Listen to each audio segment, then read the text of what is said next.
Friends, आप सब कैसे हो? आशा करती हूँ आप सब मस्त हो, लाइफ को अच्छे से एंजॉय कर रहे हो। आज की हमारी स्टोरी है सुपर लेडी अनिका की। एपिसोड 1823 से लेकर 1824 तक।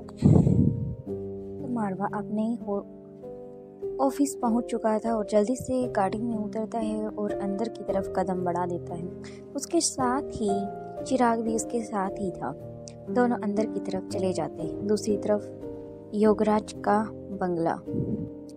योगराज एक स्टडी टेबल के सामने रखी हुई कुर्सी पर बैठा था। इस टेबल पर एक कोने में कुछ किताबें लगी हुई थी तो वहीं बीच में एक छोटा सा फूलदान भी रखा हुआ था। योगराज अपने एक पैर पर दूसरा पैर चढ़ाकर अपनी एक कोहनी को टेबल पर टिकाकर अखबार पढ़ने में मगन था। ठीक इसी वक्त गजेंद्र पाल वहां पहुंच जाता है और फिर अपनी कमर की तरफ से पेट का हाथ रखते हुए योगराज से कहता है, भैया जी, वह वकील साहब आपसे मिलना चाहता है। योगराज हैरान होते हुए कहता है, वकील साहब? गजेंद्र जवाब देते हुए कहता है, भैया जी, वह वकील साहब जो माँ साहिब को जानता है। अब योगराज लगभग संचय हो जाता है और अंदाज में कहता है, तुम विक्की की बात कर रहे हो? गजेंद्र, हाँ, मैं उसी विक्की की बात कर रहा हूँ भैया जी। हमने बहुत मना किया था, आप अभी किसी से नहीं मिल सकते, लेकिन वह किसी भी तरह मानने को तैयार ही नहीं है। उनका कहना है कि बहुत जरूरी बात करनी है। जब हम उनको मना कर रहे थे, लेकिन उन्होंने बहुत सारी रिक्वेस्ट हमसे डाली। फिर गजेंद्र पाल 1 मिनट के लिए चुप होता है और फिर अपनी बात को आगे कहता है, मैंने उनसे कहा था कि वो यहाँ पर भी नहीं है। अगर आएंगे तो उन्होंने किसी से भी मिलने के लिए मना कर लिया है। तभी वो कहने लग जाता है कि मुझे योगराज से मिलना है। आनाकानी करने लग गए तो हमने उनसे कहा कि भैया जी यहाँ नहीं है और उन्हें कहा है कि चाहे जो कर लो, मैं बिना योगराज से मिले नहीं जाऊंगा। मुझे अच्छी तरह पता है कि भैया जी योगराज यहीं हैं। उनके पास इस वक्त समझ की कोई भी कमी नहीं है। जब उनका मन करे तो वे मुझसे बात कर ले। इसके बाद वह ऑफिस में ही कुर्सी जमाकर बैठ गया। पिछले 3 घंटे से एक ही जगह पर बैठे हुए हैं। फिर एक पल खामोशी छा जाती हो। फिर गजेंद्र पाल अपनी बात को जारी रखते हुए दोबारा से कहना स्टार्ट करता है, इतने समय तक यहाँ बैठे बैठे वकील साहब को कोई परेशानी नहीं हुई है, लेकिन उन्हें वहां बैठे देखकर हम जरूर परेशान हो गए हैं। अंत में जाकर जब हमने उनसे पूछा कि मुद्दा क्या है, वकील साहब कम से कम इतना तो बता दीजिए, तो मुस्कुराहट के साथ विक्की साहब बोले कि जाकर अपने भैया जी से माँ साहब के दीजिए कि बस आगे वो समझ जाएंगे। इसके बाद भी अगर उन्हें मिलने से मना कर दिया तो यहाँ से चला जाऊंगा। भैया जी वे तो अपनी बात कहकर दोबारा से शांतिपूर्वक अपनी ही जगह पर बैठ गई, लेकिन माँ साहब सुनकर हमने होश उड़ गए। हम दौड़े दौड़े यहाँ चले आए। एक पल चुप रहने के बाद गजेंद्र पाल अपना सिर खुजाते हुए बड़ी ही परेशानी के भाव चेहरे पर लाते हुए दोबारा कहना शुरू करता है, भैया जी वह अपने साथ कुछ फाइलें भी लेकर आया है। यहीं बैठकर काम कर रहे हैं, मानो यहीं अपना ऑफिस जमा लिया हो। शायद ही वह पहले से ही जानते थे कि इतनी आसानी से आप उनसे नहीं मिल पाओगे। लगता है कि काफी तेज है वह वकील साहब। गजेंद्र पाल की पर अब योगराज हंस पड़ता है, ठाके लगाकर हा हा हा हा, और फिर कहता है, अगर वकील साहब सीधे सीधे होते तो यहाँ नहीं होते, कुछ समझे। इस बार फिर से गजेंद्र पाल अपना सिर खुजाने लग जाता है और कहता है, भैया जी मुझे तो कुछ समझ ही नहीं आया। योगराज कहता है, माँ साहिब के लिए काम करने वाले लोग सीधे सीधे होते हैं, लेकिन उनके अंदर कितना बड़ा राज छुपा होता है या उनके हाथों से बलि चढ़े चुके होते हैं। अगर दुश्मन से बच जाते हैं तो माँ साहब के हाथों से उन्हें कौन बचा सकता है। उनके जिंदा होने का मतलब है कि वे सीधे नहीं हैं। दूसरी माँ साहिब के लिए काम कर रहे तो इसका सीधा सा मतलब है कि वे जिंदा हैं और तेज हैं। और इन वकील साहब की तो बात ही कुछ और है। धरती पर नायाब नमूना है ये। अगर ये मजबूर ना होते तो कभी हमारे लिए काम नहीं करते। और बेहद काबिल और सच की सफेद चादर ओढ़कर व्यक्ति हैं। माँ साहब ने न जाने कितने तिगड़म लगाकर काले रंग में रंगा है। वह गजेंद्र पाल पूछता है, तो भैया जी अब क्या करें? योगराज जवाब देते हुए कहता है, वकील साहब को सबकी नजरों से बचाकर सबसे अंदर वाले कमरे में लेकर आओ, मैं वहीं पर आता हूँ। जी भैया जी। इतना कहकर गजेंद्र पाल वहां से चला जाता है। यह एक ऐसा कमरा था जिसमें जो और कमरा भी कहा जा सकता था, जिसके वहां होने पर एहसास किसी भी दिखने वाले आम इंसान को नहीं होता। बहुत गिने चुने लोग थे जो उसके बारे में जानते थे।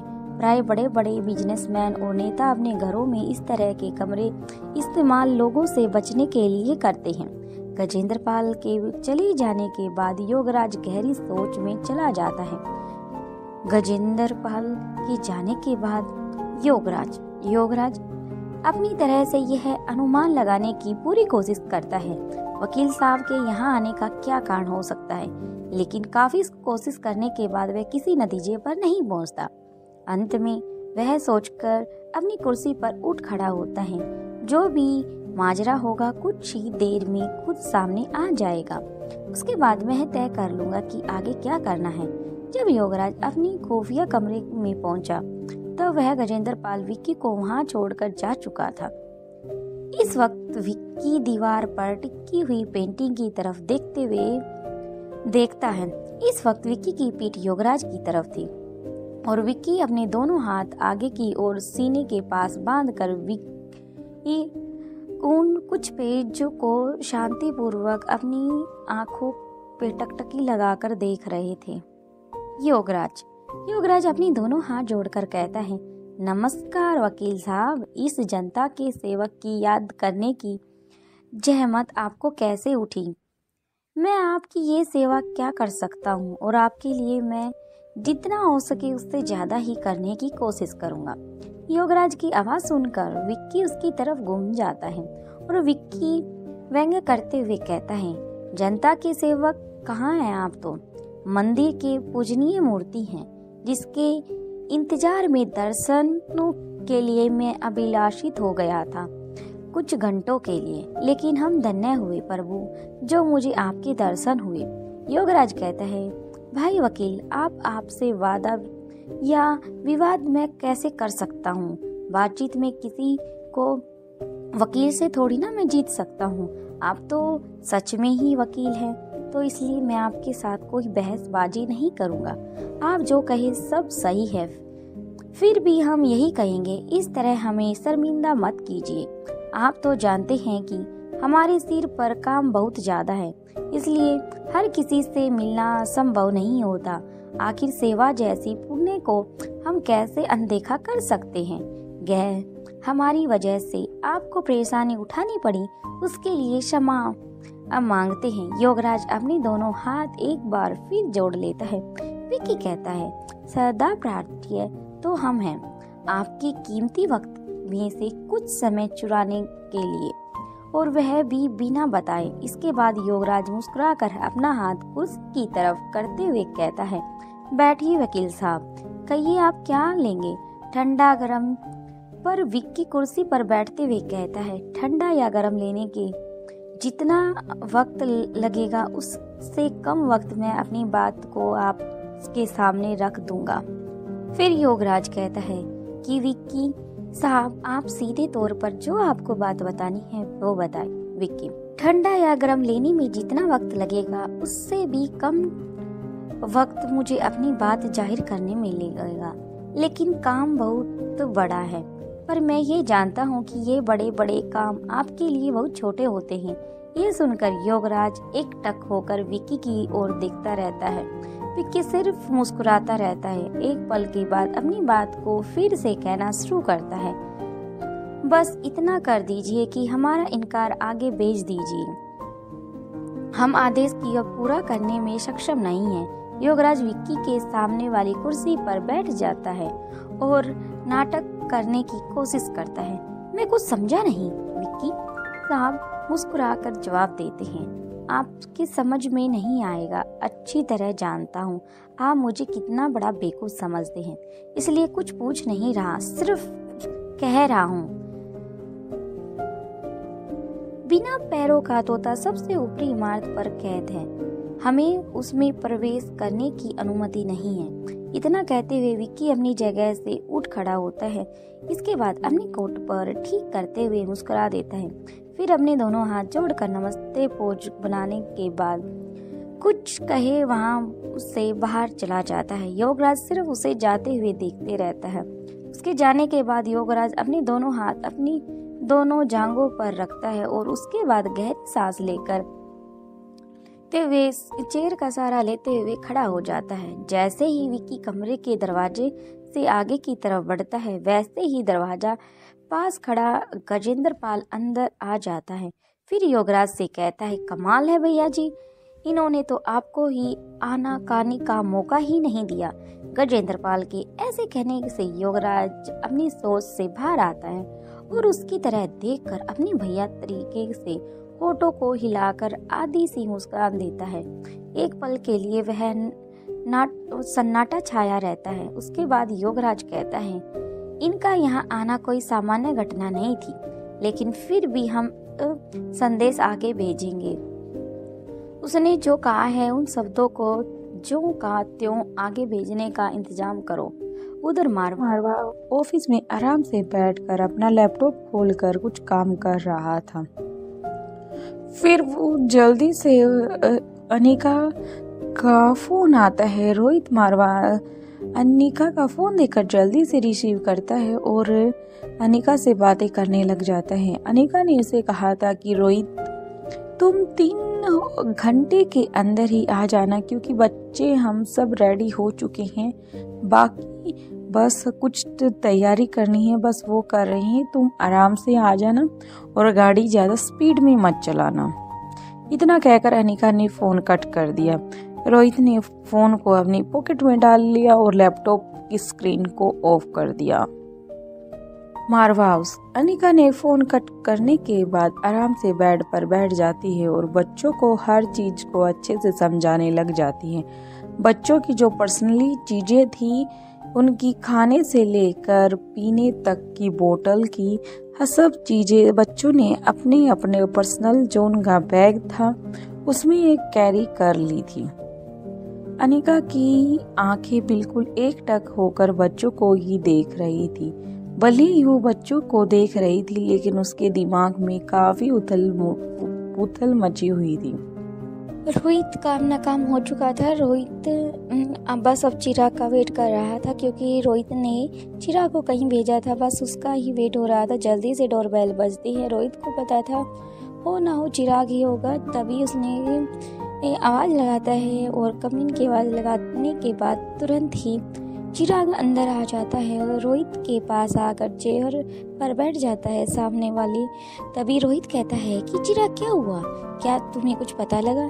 जब ही चिराग के हाथ कुछ नोट्स थे जिन पर कुछ हैंडराइटिंग फॉर्म में लिखा हुआ था, वो रोहित के हाथों में थमा देता है। रोहित उन्हें पढ़कर काफ़ी शॉक हो जाता है और उसके बाद उन पेपर्स को अपने ऑफिस की ड्रॉर में ही रख देता है और जल्दी से घर निकलने के लिए अपना लैपटॉप और अपना बैग हाथ में लेता है और तभी चिराग को सौंप देता है। चिराग रोहित का सामान लेता है और गाड़ी की तरफ कदम बढ़ा देता है। रोहित और चिराग कुछ टाइम बाद ही मारवा हाउस के बाहर थे और जल्दी से गाड़ी से उतरते हैं। बच्चे काफ़ी देर से रोहित के आने का वेट कर रहे थे। तभी अनिका को रोहित को देखकर जल्दी से रिया आती है और बोलती है कि डैड, आप कितने लेट हो गए, हम कब से आपका वेट कर रहे हैं और मम्मा ने बोला था कि आप 2 घंटे के बाद आ जाओगे, लेकिन आपको देखो पूरे 4 घंटे होने को आए हैं, लेकिन आप अब आए हैं, इसलिए आपने पूरा टाइम और पूरे दिन की प्लानिंग खराब कर दी। इसलिए नाराज होकर रिया आराम से बेड पर बैठ जाती है। नाराज हुई रिया को रोहित कभी बर्दाश्त नहीं कर पाता, इसलिए वो रिया के पास चला जाता है, उसे मनाने की काफ़ी कोशिश करता है और कुछ टाइम बाद ही रिया आखिर मान ही जाती है। इसलिए रोहित कहता है कि मैं जल्दी से फ्रेश हो जाता हूँ, उसके बाद हम निकलेंगे। अब रिया काफ़ी खुश थी तो उछल कर ये हम घूमने के लिए जाएंगे इतना कहकर हंसने लग जाती है। फिर अनिका बच्चों को बोलती है कि अपने बैग उठाओ और जल्दी से नीचे की तरफ चलो, हमें अब चलना चाहिए क्योंकि टाइम बहुत ज़्यादा हो गया है। तभी सभी बच्चे अपने बैग्स लेकर वहाँ से निकल जाते हैं तो रोहित मारवा भी फ्रेश होकर आराम से बाहर आ जाता है। रोहित ने और अनिका ने पहले ही प्लान किया था कि वो कौन से कपड़े पहनेंगे, इसलिए दोनों ने ही डार्क ब्लू और लाइट ब्लू कपड़े पहने थे। जल्दी से रोहित और अनिका एक दूसरे को देखते हैं। रोहित को अनिका काफ़ी अच्छी लग रही थी, यानी कि अट्रैक्टिव लग रही थी, इसलिए वो उसे कमर से पकड़ लेता है और उसकी तरफ अपना पूरी बॉडी को धकेल देता है।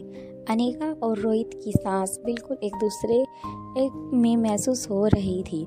तभी अनिका उसे जोर से धक्का देने की कोशिश करती है, लेकिन रोहित ने अपना पूरा जोर अनिका के ऊपर ही लगा दिया था। तभी रोहित अनिका से कहता है कि मुझे 21 चाहिए। तभी अनिका कहती है कि तुम कैसी बातें कर रहे हो, हमें कहाँ जाना है, तुम्हें पता भी है। तभी रोहित कहता है कि हाँ मुझे पता है, तभी तो मैं आया हूँ, नहीं तो आज काफ़ी काम था तो मैं रात के टाइम ही आता। अनिका कहती है कि चलो अभी चलते हैं, बच्चे काफ़ी देर से वेट कर रहे हैं, कहीं रिया दोबारा ना आ जाए। रिया का नाम आते ही रोहित का जो अभी प्यार वाला तूफान उसके मन में चल रहा था वो बिल्कुल शांत हो जाता है। रोहित अनिका से जल्दी से अपने कपड़े सेट करता है और कहता है कि हाँ चलो। सभी गाड़ी में बैठ जाते हैं और गाड़ी हाईवे पर चलने लग जाती हैं। बाकी का नेक्स्ट एपिसोड है। प्लीज़ वीडियो पसंद आ रही है तो प्लीज़ लाइक शेयर सब्सक्राइब और कमेंट कर जरूर जाना। हमारे चैनल पर 16 से लेकर 1824 तक के सभी एपिसोड अवेलेबल